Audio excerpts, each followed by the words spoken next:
This channel does not promote any violent, harmful, or illegal activities. All content provided by this channel is meant for an educational purpose only.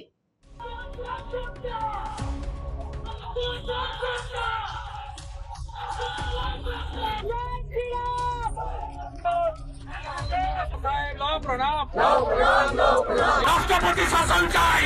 বিমান ব্যানার্জি আপনি দেখুন আর লুচির মতো ভুলুন।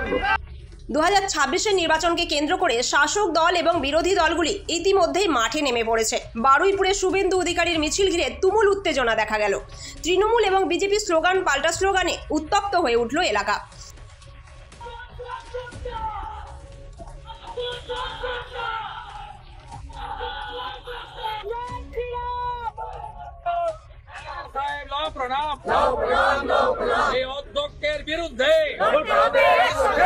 শুভেন্দু অধিকারীর কর্মসূচিকে কেন্দ্র করে চরম উত্তেজনা ছড়ালো বিধানসভার স্পিকার বিমান বন্দ্যোপাধ্যায়ের বিধানসভা কেন্দ্র বারুইপুর পশ্চিমে।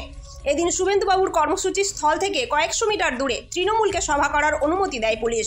আর সেই সভা থেকে বিজেপি কর্মী ও বিধায়কদের কালো পতাকা দেখানো এবং প্ররোচনামূলক স্লোগান দেওয়ার অভিযোগ উঠেছে। শুভেন্দু অধিকারীর সভাস্থলে পৌঁছে রাজ্যে ফের রাষ্ট্রপতি শাসন জারির দাবি করেন। রাষ্ট্রপতি শাসন চাই, বাংলার গণতন্ত্র বাঁচাতে গেলে। সঙ্গে আগামী 27শে মার্চ বারুইপুরের পুলিশ সুপারের দপ্তর ঘেরাওয়ের ডাক দিয়েছেন তিনি। বিধানসভায় তাকে বলতে দেওয়া হচ্ছে না, এই অভিযোগে বুধবার বারুইপুরের বিজেপির মিছিল ও সভার ডাক দিয়েছিলেন শুভেন্দু অধিকারী। সভায় বিজেপির সমস্ত বিধায়ক হাজির থাকবেন বলে জানিয়েছিলেন তিনি। সেই মতো আয়োজনও করে বিজেপি। বুধবার সকালে জানা যায় বিজেপির সভাস্থল থেকে মেরেকেটে 100 মিটার দূরে তৃণমূলকে সভা করার অনুমতি দিয়েছে পুলিশ। বেলা বাড়তে রাসমেলা মাঠে আসতে শুরু করেন বিজেপি কর্মী সমর্থকরা। ওদিকে রাস্তার পাশে কালো পতাকা, দলীয় পতাকা ও বিমান বন্দ্যোপাধ্যায়ের ছবি নিয়ে স্লোগান দিতে শুরু করেন তৃণমূল কর্মীরা। গাড়ি করে রাসমেলার মাঠের দিকে যাওয়ার সময় বিজেপি কর্মীদের ঝান্ডার ডান্ডা দিয়ে আঘাত করতে দেখা যায় তৃণমূল কর্মীদের। তবে রাস্তার ওই অংশ ব্যারিকেড করে ঘিরে রেখেছিল পুলিশ।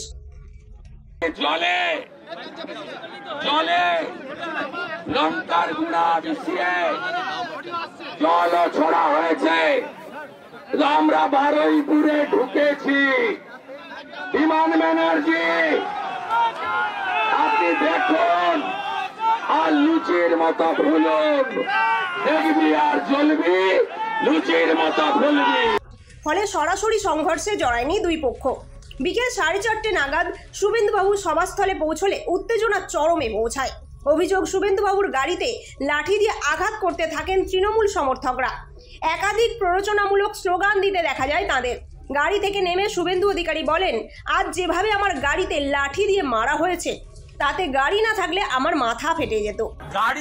আমার গাড়িতে 20-25 বার মোটা মোটা বাঁশ এবং বাটাম দিয়ে মারা হয়েছে। কাঁচটা ভাঙেনি। কাঁচ খোলা থাকলে আমার মাথা থাকতো। আমাকে আপনারা হসপিটালে পেতেন, নয় মর্গে পেতেন।